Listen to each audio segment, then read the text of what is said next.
Record. अच्छा जी, हम जो डिस्कस कर रहे हैं वो है कि पेपर अटेम्प्टिंग। मुझे जब मैं तैयारी कर रहा था लास्ट टाइम की, तो मुझे सर ने ये कहा था कि आपने बाकी लोगों के जो पेपर्स हैं वो आपने पढ़ने हैं, उनको देखना है कि वो कैसे लिखते हैं, उसमें क्या चीज़ें वो अलग करते हैं और किस तरह जो है एक अच्छा पेपर लिखा जाता है, सवालों के जवाब वगैरह। उससे आपको बहुत कुछ सीखने को मिलता है। तो वहाँ से मैंने कुछ चीज़ें ली। उसके बाद कुछ मेरा अपना एक्सपीरियंस था, उनके बेस पे मैंने एक फार्मूला बनाया जिसको मैंने जो है वो लास्ट टर्म के अंदर यूज़ किया और उससे मुझे बहुत हेल्प हुई। इवन जब मैंने अभी 2022 का पीएमएसए दिया है, तकरीबन 1.5 साल हो चुका था मुझे जब मैंने राइटिंग छोड़ दी थी, हाथ से लिखना। एक होता है कि आप लिखते हो, टाइपिंग करना वो एक अलग चीज़ है, एक हाथ से लिखना एक अलग चीज़ होती है। मुझे तकरीबन 1.5 साल हो गया था, लाइक फेब 2021 में मैंने जो है वो लास्ट जंप दी, और तो उसके बाद जो है मैंने लिखना छोड़ दिया और फिर तकरीबन 1.5 साल के बाद जाकर मैंने पेपर दिए। जब मैंने पेपर दिए तो मेरी लेंथ में इशू नहीं आ रहा था, मुझे लिखने में इशू नहीं आ रहा था, मुझे सवालों को डी कोड करने में इशू नहीं आ रहा था। मैं उसकी लेंथ भी मुनासिब रख रहा था उसको, और सवालों को ठीक से एड्रेस भी कर पा रहा था। तो उसका क्या है कि अगर आपको पेपर अटेम्प्टिंग आती है, आपको वो फार्मूला पता है जिससे नंबर आते हैं, तो कभी भी आपको इशू नहीं होता। ठीक है। तो मैं कोशिश करता हूँ कि आज उन चीज़ों को, वो जो फार्मूला है उसकी बेस पे आपको समझाया जाए। सबसे पहले आपकी आती है क्वेश्चन का जो ऑर्डर होता है वो बहुत इंपॉर्टेंट है। जैसे ही आपके पास एक पेपर आता है ना, ठीक है ना, आपके पास पेपर आता है, उसके ऊपर जो है यानी कि एस्से को निकाल दें, और बाकी तकरीबन जिसमें है ना, उसमें मल्टीपल क्वेश्चंस होते हैं। लाइक आपका पाकिस्तान अफेयर्स है, करंट अफेयर्स है, जनरल साइंस है, इस्लामी आते हैं और ऑप्शनल्स है। उसके अंदर आपने जो है more than one question solve करने हैं, लाइक 4-5 सवाल करने होते हैं। लैंग्वेजेस में 5 सवाल हो जाते हैं, जनरल साइंस में ज़्यादा हो जाते हैं, 4 सवाल हो जाते हैं शायद, और इसी तरह बाकी तमाम पेपर्स के अंदर आपके 4 सवाल होते हैं। अब वो 4 सवाल आपने कैसे अरेंज करने हैं, उसका ऑर्डर कैसे डिसाइड करना है, वो बहुत इंपॉर्टेंट है। ठीक है, ये फार्मूला मैं एफएससी में यूज़ करता रहा और इसको मैंने यहाँ पे यूज़ किया, इसका मुझे काफ़ी फ़ायदा हुआ। अब फार्मूला ये है कि जैसे ही आपके पास पेपर आएगा, तो आपने उस पेपर को पढ़ना है मुकम्मल अच्छे से, और उससे आपको क्या हुआ कि ये अंदाज़ा हो जाता है कि इसमें से कौन से ऐसे क्वेश्चंस हैं जो कि आप अटेम्प्ट कर सकते हैं, जिस पे आप जो है वो लिखना पसंद करेंगे या जिसके ऊपर आपकी तैयारी अच्छी है। तो क्वेश्चन की जो सिलेक्शन है वो बहुत इंपॉर्टेंट है। सबसे पहले आपने क्वेश्चन सिलेक्ट करने हैं, कौन से वो 4 क्वेश्चन हैं जो आपको सबसे बेस्ट आते हैं। ठीक है ना, एक चीज़। नंबर 2, जब क्वेश्चन की सिलेक्शन करेंगे तो एक और चीज़ आपने देखनी है, वो ये है कि सम टाइम पेपर के अंदर जो सवाल होते हैं बहुत जेनेरिक होते हैं, तो आपने उनको अवॉइड करना होता है। अगर आपकी तैयारी अच्छी है तो आप जेनेरिक क्वेश्चंस की तरफ ना जाएं। लाइक अगर मिसाल दूं कि पाकिस्तान अफेयर्स का या पाकिस्तान स्टडीज़ का पीएमएस में पेपर हो रहा है, उसमें प्री पार्टीशन पे सवाल 4 सवाल पड़े हैं, लेकिन 3 सवाल पड़े हुए हैं पोस्ट पार्टीशन पे जेनेरिक है, एग्रीकल्चर रिफॉर्म्स पे, इंडस्ट्रियल रिफॉर्म्स पे, क्लाइमेट चेंज पे आ गया है, इकोनॉमी पे आ गया। आपने क्या किया कि वो जो स्पेसिफिक क्वेश्चन है वो छोड़ के आपने जेनेरिक सवाल उठा लिए। अगर उसमें तकरीबन जो है मेजोरिटी बच्चे वही कर रहे होते हैं, उससे क्या होता है कि आपका स्कोर ऑटोमेटिकली कम हो जाता है, आप उस रेस से बाहर हो जाते हैं। तो आपने क्वेश्चंस के सिलेक्शन करते हुए बहुत ख्याल रखना है कि सबसे पहले आपने 4 अपने बेस्ट क्वेश्चन डिसाइड करने हैं। नंबर 2 जो डिसाइड करेंगे वो इस बेस पे कि वो जेनेरिक ना हो, स्पेसिफिक हो। लाइक अगर आपका पॉलिटिकल साइंस का पेपर है, तो उसमें जो फिलासफी के बेस्ट क्वेश्चन है वो आप जरूर अटेम्प्ट करें। जो जेनेरिक सवाल है उसको अवॉइड करें। जनरल स्टडीज कर रहे हैं तो उसमें थ्योरीज पे है, वेव्स पे है, फेमिनिज्म पे है, तो उसको करें इंस्टेड ऑफ कि आप जो जेनेरिक सवाल हैं जो आज के दौर से रेलिवेंट है उसको आप अटेम्प्ट करें। इसी तरह अगर आप इस्लामियात है, उसमें बहुत सारे सवाल जो है वो मॉडर्न डे से रेलिवेंट होते हैं, तो उसको भी आप जो है वो अवॉइड कर सकते हैं। तो क्वेश्चन आपने उस सब्जेक्ट के स्पेसिफिक उठाने होते हैं। उसके बाद तीसरी चीज़ ये है कि क्वेश्चन जो ऑर्डर है वो कैसे रखना है। जब 4 सवाल आपने डिसाइड कर लिए कि हम ये फर्स्ट करते हैं, आपका जो है वो पॉलिटिकल साइंस का या इस्लामियत का पेपर है, आपने 4 सवाल डिसाइड कर लिए इस्लामियत के पेपर के अंदर, और आपने क्वेश्चन पेपर के ऊपर ही, ठीक है ना, आपने उनकी नंबरिंग कर लेनी है, छोटे से लिख लें उसके ऊपर, वो आपको कुछ नहीं कहेंगे। मैं हमेशा यही करता रहा हूँ कि जो जहाँ पे सवाल एंड हो रहा है ना, उसी के बिल्कुल एंड के ऊपर आप लिख दें नंबर 1 2 3 4। जो आपके 4 सवाल है जो सबसे बेस्ट है उसके सामने, उसके एंड के सवाल के एंड के ऊपर नंबर 1 लिखें और उससे ब्रैकेट लगा दें उसको।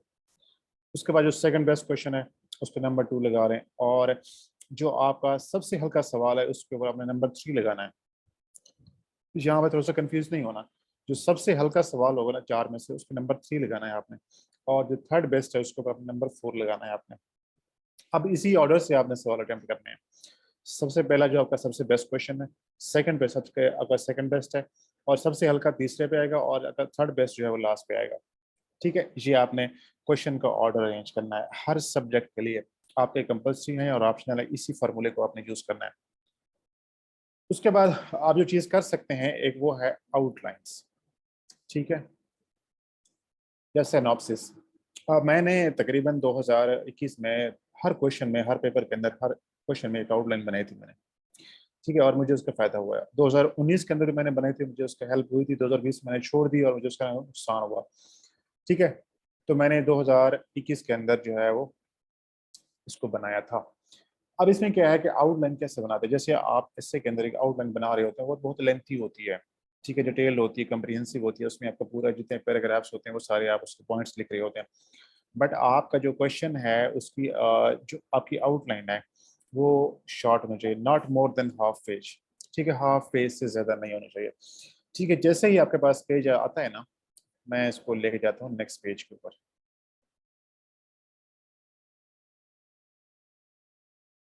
जैसे ही आपके पास आपने पहला सवाल अटेम्प्ट करना है, तो उसका जो फर्स्ट पेज है आपने उसके ऊपर दरमियान में क्वेश्चन नंबर, फॉर एग्जांपल आप 4 कर रहे हैं पहले।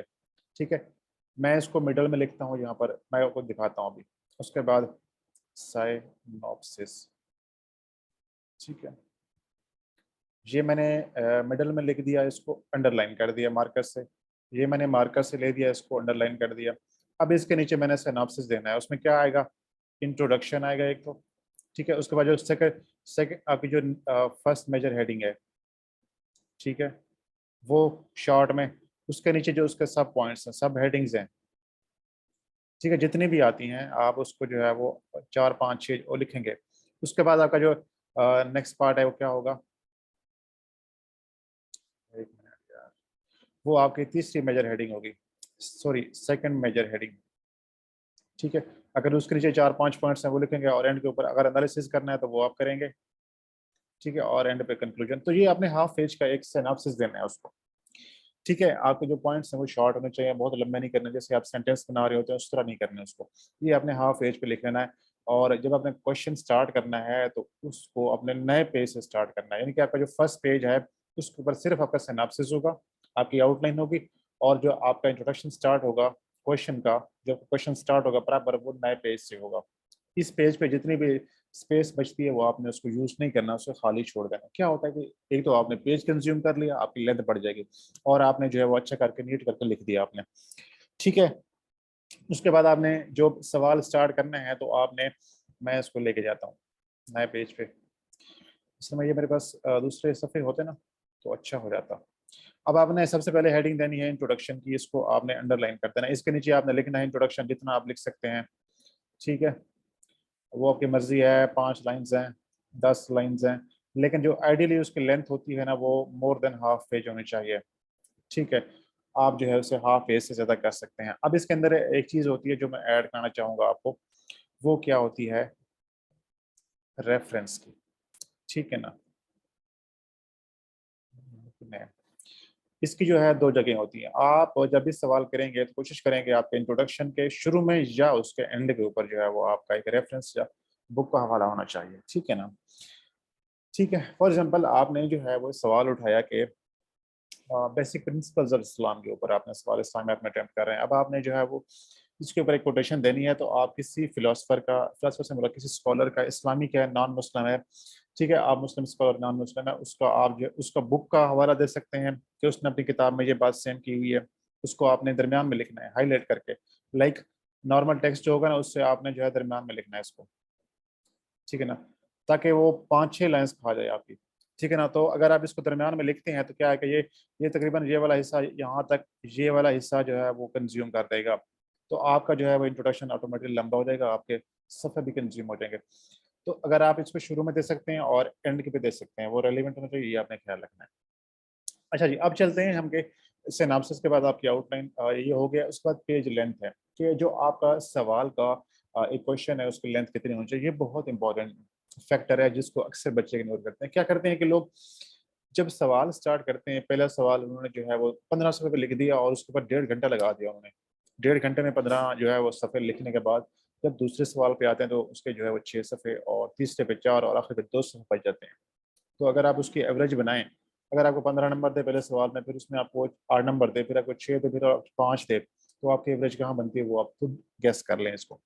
उसके बजाय अगर आप हर सवाल की लेंथ को बराबर रखते हैं, अब देखें आइडियली हर सवाल 20 नंबर का होता है, ये 15 नंबर का, 16 का, जितना भी आ रहा होता है, हर सवाल के बराबर नंबर हैं, तो आप एक सवाल की जो है वो कंप्रोमाइज क्यों कर रहे हैं अपने बाकी सवालों को।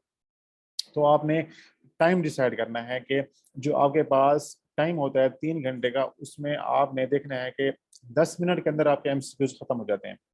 ठीक है ना, आपने उस टाइम को वेस्ट नहीं करना, 10 मिनट में, 7 मिनट में, 8 मिनट में एमसीक्यूज करके उसे रख लें और अपने सब्जेक्टिव पेपर को शिफ्ट हो जाएं, आप इसे अटेम्प्ट करना स्टार्ट कर देंगे। अब हम ये फर्ज करते हैं कि आपने 10 मिनट के अंदर जो है वो क्या नहीं खत्म कर दिया आपने एमसीक्यू से। पीछे बचते हैं आपके पास कितना टाइम बचता है, तकरीबन 2 घंटे और 50 मिनट, यानी कि ये बनते हैं 120, 50, 170 मिनट्स। 170 को आप डिवाइड करें 4 के ऊपर, तो ये बनते हैं 42 मिनट्स। आपका एक सवाल जो है वो 42 मिनट्स में, 40 मिनट्स में आपका एक सवाल खत्म होना चाहिए। आप इससे ज्यादा टाइम नहीं लगेंगे एक सवाल के ऊपर। जैसे ही आपके 40-42 मिनट हो जाएंगे ना, आपने उस सवाल को एंड कर देना है 1-2 मिनट के अंदर ही, और अगले सवाल पे शिफ्ट हो जाना है आपने। इसी तरह फिर जब दूसरा मुकम्मल, फिर तीसरे पे, और इसी तरह आपने लास्ट सवाल करना है। आपका शुरू वाला और एंड वाला सवालों की लेंथ बराबर होनी चाहिए। अगर उसमें बहुत फर्क होगा तो एग्जामिनर को अंदाजा हो जाएगा कि इस बंदे ने गड़बड़ कर दी है। तो आइडियली जो लेंथ होती है ना, वो तकरीबन 6 से 7 सफ़े आप लाजमी लेकर जाएं। ये 7-8 भी हो सकते हैं, 10 भी हो सकते हैं, अगर किसी की राइटिंग स्पीड बहुत अच्छी है। बट आइडियली आपसे 6 से 7 सफ़े, पहला सवाल 7 पे, फिर 6 पे, फिर 7 पे, फिर 7 पे, इस तरह आप कर सकते हैं उसको। आपने बहुत ज़्यादा फर्क नहीं डालना, ऐसा ना होगा पहला 10 पे और फिर 6 पे और फिर एंड पे 4 पे जा रहा है, ये नहीं करना आपने। इसका आपने लाजमी ख्याल रखना है, ठीक है। ये आपकी लेंथ होगी आपके सवालों की। उसके बाद है हेडिंग्स और सब हेडिंग्स। जब भी आप सवाल को स्टार्ट करते हैं तो आपने सिनॉप्सिस देना है नए पेज के ऊपर, और उसके बाद सेकंड पेज पे आपने इंट्रोडक्शन लिखना है, जैसे मैंने बताया ये वाला। ठीक है ना, आप इंट्रोडक्शन देंगे। अब इंट्रोडक्शन के अंदर आपने क्या लिखना होता है, ये बहुत इंपॉर्टेंट चीज़ है। अक्सर बच्चे जो है ना, इंट्रोडक्शन के अंदर वो हिस्ट्री है, उसका बैकग्राउंड है, वो चले जाते हैं। ठीक है ना, वो जो सवाल पूछा गया है उसका जवाब नहीं देंगे। तो बेसिकली आपने अपने इंट्रोडक्शन के अंदर उस सवाल का जवाब देना है जो आपसे पूछा गया है। लाइक जैसे आप अपने इंट्रोडक्शन के एसे में, एसे के इंट्रोडक्शन के अंदर आप मेन कार्ड्स डिस्प्ले करते हैं, आपके जो मेन आर्गूमेंट्स हैं वो नजर आते हैं। इसी तरह जो सवाल का जवाब है वो आपके इंट्रोडक्शन में नजर आना चाहिए। बेसिक प्रिंसिपल, जब इस्लाम पे सवाल है तो आपने ये नहीं बताना कि इस्लाम कब स्टार्ट हुआ, कहाँ स्टार्ट हुआ, कैसे, और इसी पे आप खत्म कर दें, ऐसा नहीं करना। आप बताएं कि इस्लाम जो है उसके बेसिक प्रिंसिपल्स ये हैं, जिसमें से कुछ स्पेसिफिक ये हैं, और इसकी जो है इंपॉर्टेंस ये है, उसकी सिग्निफिकेंस ये है, और इसके ऊपर फलां आथर ने ये बात कही है कि इस्लाम के जो बेसिक प्रिंसिपल्स है वो इतने इंपॉर्टेंट और सिग्निफिकेंट है कि वो इंसान की जिंदगी के अंदर इस तरह जो है उसकी तब्दीली आती है। तो उससे रिलेवेंट जो बात करनी है आप करेंगे। लाइक आपका जो सवाल आगे चलने वाला है, जो आपने 5-6 सफ़े लिखने हैं, वो चीज़ें आपने मेन मेन मोटी मोटी बातें यहाँ पर आपने मेंशन करनी है। ये आपका हाफ पेज से ज़्यादा इंट्रोडक्शन होगा। उसके बाद आप जो है वो जब इंट्रोडक्शन लिख लेंगे तो आपने हेडिंग देनी है, मेजर हेडिंग।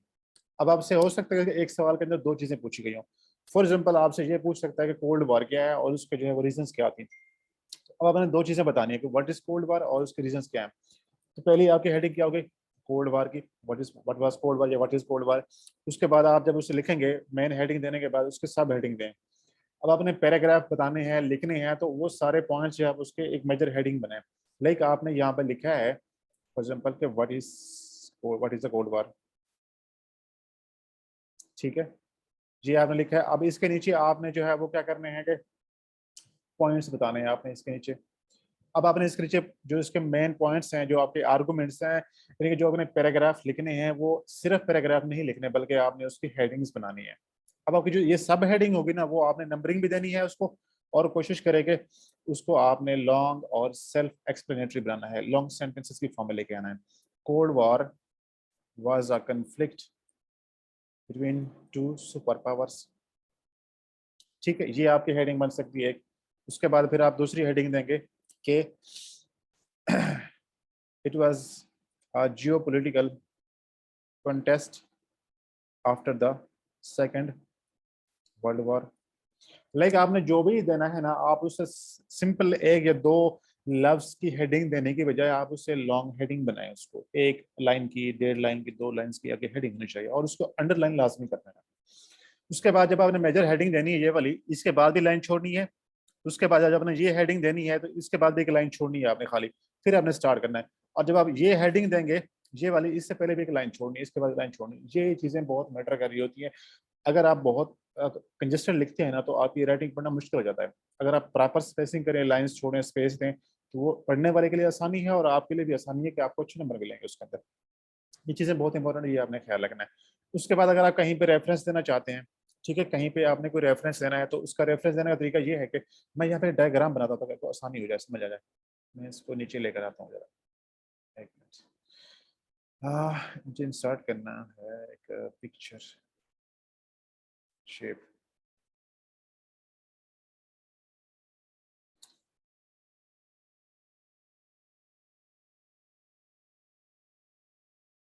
ये देखें, यानी कि आप यूँ समझिए कि ये आपने हेडिंग दी है नंबर 2, इसके बाद आपके पास आपने कुछ लिखा है, कंटेंट लिखा है, टेक्स्ट लिखा है या नहीं लिखा, और आपने कोई रेफरेंस देना है, तो आपने इस पोर्शन में देना है उसको।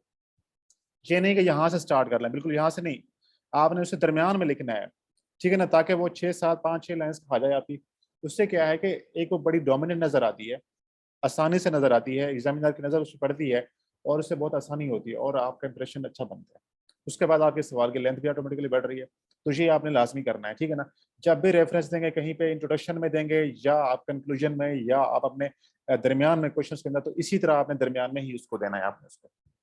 अच्छा जी, उसके बाद हम चलते हैं आपकी हेडिंग्स। अब जो आपके नंबर ऑफ हेडिंग्स हैं कितनी होनी चाहिए, देखें, एक 6 से 7 सफ़े का आइडियली जो सवाल जा रहा है आपका, उसके जो आपके पास हेडिंग्स है, कम से कम 10 प्लस 10 से 12 हेडिंग आप उसमें लाजमी लेंगे, ठीक है ना। और कोशिश करनी है कि जितने सेक्शंस हैं आपसे पूछे गए हैं वो तमाम सेक्शंस आपने एड्रेस करने हैं। ऐसा नहीं करना कि आपने आपसे उसने पूछा कि कोल्ड वार क्या है, स्टार्ट उसकी रीजंस क्या थी और इसका इम्पैक्ट क्या था। आप ये बता दें कि कोल्ड वार स्टार्ट कैसे हुई, उसका इम्पैक्ट, लेकिन आप ये ना बताएं कि कोल्ड वार क्या थी, या आप ये बता दें कोल्ड वार क्या थी, उसका रीजंस क्या थी और उसके इफेक्ट्स मिस कर दें आप। तो आपने तमाम चीज़ों को बैलेंस करना है, जितनी उसकी लेंथ डिमांड करती है ना, आपने वो लेंथ आपने उसकी मेंटेन करनी है। यार क्या सवाल आ रहे हैं यार, ये सवाल एंड पे लूंगा, बिल्कुल ही मेरा जो रिदम है खराब हो जाता है बड़ा।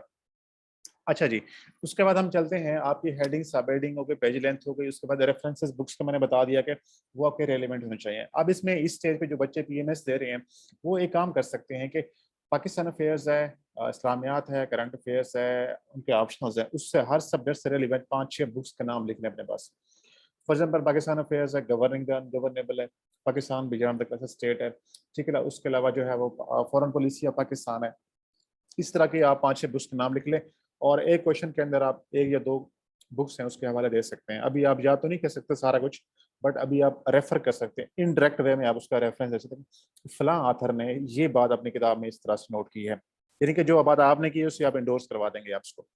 इस स्टेज पे ये करेंगे। लेकिन जो बच्चे तैयारी कर रहे हैं सीएसएस की, उसके लिए मैं एक अलग से बताऊंगा उनको, तो किस तरह से अपने रेफरेंसेस और ये चीज़ें तैयार कर सकते हैं। उसके बाद कोटेशंस हैं कि अगर आप सम टाइम की कोटेशन देनी है तो वो दे सकते हैं। आप कोटेशन किसकी दे सकते हैं, आप किसी इस्लामियात के अंदर आपने कोई लिविंग पर्सनैलिटी है उसको बिल्कुल ही अवॉइड करना है। मौलाना तारिक जमील है, बिल्कुल अवॉइड करना है उसको आपने। जो अगर आपको लिखता है कि कोई ऐसा बंदा है जो बड़ा कंट्रोवर्शियल है इस्लाम के हवाले से, उसकी जो है वो व्यूज बड़े कंट्रोवर्शियल हैं, उसको अवॉइड करें आप, ठीक है। जावेद अहमद गामदी है, उसको अवॉइड करें आप, क्योंकि वो लिविंग पर्सनैलिटी है। जो लोग जिनकी डेथ हो चुकी है उसके ऊपर बात नहीं हो सकती, आप उनको कोट कर सकते हैं, ठीक है। डॉक्टर इसरार अहमद है, उसे आप कोट कर सकते हैं। उसके अलावा जो है वो सैयद कुतुब है, उससे आप कोट कर सकते हैं। उसके अलावा अभी इंडियन एक स्कॉलर था, क्या नाम था उसका, मौलाना वहीदुद्दीन खान, उसकी डेथ हुई है, उसको आप कोट कर सकते हैं। इसी तरह इस्लामियात के अंदर जितने भी आपको रेलिवेंट मिलते हैं। देन नॉन मुस्लिम स्कॉलर्स हैं, कैरन आर्मस्ट्रांग है, उसकी बड़ी किताबें हैं, उसका बड़ी कंट्रीब्यूशन है इस्लाम के अंदर। जॉर्ज बर्नार्ड शा है उसका, उसके अलावा जो है इस तरह के बहुत से स्कॉलर्स हैं जिन्होंने लिखा है, उसको उसको भी आप कोट कर सकते हैं, ठीक है। कोटेशन दे सकते हैं, और कोटेशन ट्राई करें कि शॉर्ट होनी चाहिए, बहुत लंबी ना हो, 2 3 लाइन से ज्यादा कोटेशन बड़ी लंबी ना हो आपकी। उसके बाद आके प्रेजेंटेशन और डायग्राम पे आते हैं, उसके बाद लास्ट पे जाएंगे हम। डायग्राम क्या होती हैं कि जो आपका सवाल होता है ना 6 से 7 सफ़े का, उसमें कम से कम एक डायग्राम लाजमी है, कम से कम एक लाजमी होनी चाहिए आपकी, ठीक है ना। फॉर एग्जाम्पल मैं आपको मिसाल लेता हूँ कि सवाल था हमारा कि what is cold war, its causes and consequences, मिसाल के तौर पर ये आपका सवाल, ठीक है ना। अब आपने जो है वो इंट्रोडक्शन स्टार्ट किया, लिखा, कोल्ड वॉर का बताया, एक्सप्लेन किया। अब आपने उसकी रीजंस लिखनी है, कॉजेज लिखनी है, तो आप एक काम कर सकते हैं कि एक डायग्राम बना दें, ठीक है ना। कॉजेज, यहाँ पे हम हेडिंग देते हैं कि causes of the cold war, ये आपने हेडिंग दी है, ठीक है ना। अब इसके नीचे आप एक डायग्राम बना सकते हैं, किस तरह की, मैं आपको दिखाता हूँ। एक डायग्राम आप बना लें।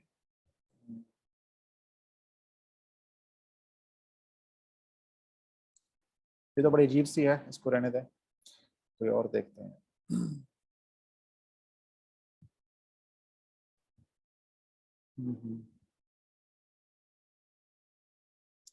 फॉर एग्जाम्पल हम ये समझते हैं कि आपने इस तरह के डायग्राम बना दिए, दरमियान में आपने लिख दिया है कि यहाँ पर कोल्ड वार, ठीक है ना। यहाँ पे दरमियान में इसके सेंटर में आपने लिख दिया कोल्ड वार, और उसके बाद जो उसके रीजन है ना, आपने यहाँ पे नंबर 1 रीजन बता दी कि ये रीजन थी, नंबर दूसरी ये है, तीसरी ये है, चौथी ये है, पांचवी ये है, और इस तरह ये आपने डायग्राम बना दी। इसको आप सर्कल बना सकते हैं, आप इसको रेक्टेंगल बना सकते हैं, ठीक है ना, जो चाहे बना सकते हैं जिस तरह आपको आसान लगता है। आप ये जो रीजन आपने यहाँ पर लिख दिए हैं हाफ पेज के ऊपर, आपने कुछ लिखा भी नहीं और आपने बहुत कुछ लिख भी दिया है, ठीक है ना। उसके नीचे आप फिगर नंबर 1 लिखते हैं, फिगर नंबर 2 जो भी उसका नाम है वो लिख दें आप। देन वो जो रीजंस हैं आप उसको आप हेडिंग्स बनाएं और उसको एक्सप्लेन करना स्टार्ट कर दें। उसी तरह अगर आपने कॉन्सिक्वेंसेस लिखने हैं, उसके इफेक्ट्स हैं, तो उसके आप हेडिंग देंगे, उसके बाद एक डायग्राम बना दें और फिर उसको एक्सप्लेन करें जाकर आप हेडिंग की फॉर्म में। तो क्या होता है कि आपने हर सवाल के अंदर कम अज कम, मैं तो हर सवाल के अंदर एक डायग्राम, 2 डायग्राम लाजमी डाले थे। तो आप भी बड़ी आसानी से हर सवाल के अंदर इजीली क्रिएट कर सकते हैं, ठीक है ना। आपके पास एक फार्मूला होना चाहिए, आपको पता होना चाहिए कि जो सवाल आ रहा है उसमें कहाँ पे डायग्राम होनी चाहिए, कहाँ बन सकती है, ये आपने डिसाइड कर लेना, तो उसमें आपको बड़ी आसानी हो जाती है। अगर आपके सवाल के जवाब में आपकी हेडिंग्स अच्छी हैं, आपकी डायग्राम्स बनी हुई हैं, मैप्स बने हुए हैं, ये चार्ट्स बने हुए हैं, प्लस कोटेशंस हैं, रेफरेंसेस हैं, लेंथ प्रॉपर है, हर सवाल बराबर लेंथ का जा रहा है, और आपने कंटेंट क्वालिटी लिखा है, तो कभी भी एग्जामिनर आपको फेल नहीं कर सकता, बल्कि आपको बहुत अच्छा स्कोर मिलेगा उसके अंदर, ठीक है। ये कुछ चीज़ें हैं जो आपने ख्याल रखना। उसके बाद क्या है, हमारे पास है कि एनालिसिस। देखें कुछ क्वेश्चंस होते हैं जिसके अंदर एग्जामिनर आपसे एनालिसिस पूछता है। फॉर एग्जांपल इस्लामियात में अगर रिलीजन से बात हो रही है, कंपेरेटिव एनालिसिस कर सकते हैं कि इस्लाम का comparison with Christianity, with Hinduism, with Jainism, किसी और मजहब के साथ भी आप उसका पॉलिटिकल सिस्टम है, कॉन्स्टिट्यूशन सिस्टम है, उसका इकोनॉमिक मॉडल है, या उसकी जो है वो कुछ और सोशल सिस्टम है, उसका कंपैरिजन भी आप कर सकते हैं, ठीक है। इसी तरह अगर आप पॉलिटिकल साइंस में एनालिसिस कर सकते हैं, आपको लगता है कि पाकिस्तान अफेयर्स के अंदर कोई सवाल है जिसके अंदर आपसे एनालिसिस पूछा है, तो आपने एनालिसिस करना है। एनालिसिस में आपने अपना जो है ओपिनियन को थोड़ा सा पर्सनल टच देना होता है, आपने बहुत क्रिटिकल नहीं होना होता, आपने किसी को जो है वो हिट नहीं करना होता, किसी इदारे का नाम नहीं लेना, किसी बंदे का नाम नहीं लेना, किसी पोलिटिकल पार्टी का नाम नहीं लेना। आपने जेनेरिक बात करनी होती है कि पाकिस्तान में आज तक, फॉर एग्जाम्पल आप सिविल मिलिट्री रिलेशन पे कर रहे हैं एनालिसिस, तो आप कह सकते हैं कि there has been mistakes on both sides, ठीक है, both civilian as well as military leadership have made some serious mistakes and which has led to serious conflict between them, so there is a need that both sides must come together and resolve their fundamental issues। तो आपने जो आपकी language है वो जिससे कहते हैं diplomatic language, जैसे डॉक्टर हसन अस्करी लिखता है ना, उसको पढ़ लें, आपको बहुत आसान हो जाएगा, बहुत क्लियर होगा कि एनालिसिस कैसे करना होता है और लैंग्वेज कैसे इस्तेमाल करनी होती है। तो ये आपने कोशिश करनी है, जहाँ भी आपसे पूछा जाए वो भी आपने करना है, ठीक है। अब है कि बेसिक स्ट्रक्चर, यानी कि बेसिक जो आपका स्ट्रक्चर है वो ये होता है कि जब सवाल स्टार्ट होगा तो उसके अंदर एक सिनॉप्सिस या आउटलाइन होगी, इंट्रोडक्शन होगा, उसके बाद जो है उसका मेजर हेडर है, देन उसके सब हेडिंग्स हैं, उसमें रेफरेंस आना चाहिए, डायग्राम मैप्स वगैरह जहाँ बनते हैं वो आना चाहिए, चार्ट वगैरह जहाँ बनते हैं वो आप ऐड करेंगे, उसके बाद एनालिसिस की जरूरत है वो आप ऐड करें, कोटेशन वगैरह हैं तो वो भी ऐड करें, और लास्ट पे आपका क्या होगा, कंक्लूजन लाजमी होगा आपका। कंक्लूजन जो है वो आपके इंट्रोडक्शन से शॉर्ट हो सकता है, हाफ पेज का काफ़ी होगा वो, ठीक है। और कंक्लूजन के एंड के ऊपर भी अगर आप चाहें तो एक रेफरेंस ऐड कर सकते हैं। तो मेरी हमेशा से ये कोशिश होती है कि इंट्रोडक्शन के एंड के ऊपर और कंक्लूजन के एंड के ऊपर कुछ ना कुछ लाजमी कोई रेफरेंस, कोई बुक का हवाला, कोई कोटेशन होना चाहिए, एक बड़ा अच्छा इंप्रेशन पड़ता है। तो ये वो चीज़ें हैं जिससे आपको अच्छे मार्क्स मिल सकते हैं पेपर के अंदर। हाँ जी, अब बताएं कोई चीज़ आपकी जो आपने पूछनी हो। नहीं जैनब, मैंने बताया ना कि आपने सिनॉप्सिस अलग पेज पे लिखना है, और सवाल जब स्टार्ट करना है तो नए पेज से स्टार्ट करना है, और सबसे पहले आप इंट्रोडक्शन की हेडिंग देंगे। Introduction more than half page का होगा, उसके बाद आप फर्स्ट मेजर हेडिंग देंगे। फॉर एग्जांपल कोल्ड वार पे है तो आप उसके व्हाट इज कोल्ड वार, ये उसकी हेडिंग बन जाएगी, ठीक ठीक है। इसके नीचे सब हेडिंग आ जाएंगी। उसके बाद जो आपकी रीजन है, कॉजेज हैं, तो उसकी हेडिंग देंगे, फिर उसके सब हेडिंग पॉइंट और उसके नीचे टेक्स्ट आएगा आपका। मेरे पास एक, मैं अभी थोड़ा सा 1 मिनट जरा स्क्रीन को मैं ऑफ करता हूँ। मेरे पास एक सैंपल था सही, मैं आपसे दिखाता हूँ अगर मुझे मिलता है तो, एक सवाल अटेम्प्ट किया हुआ।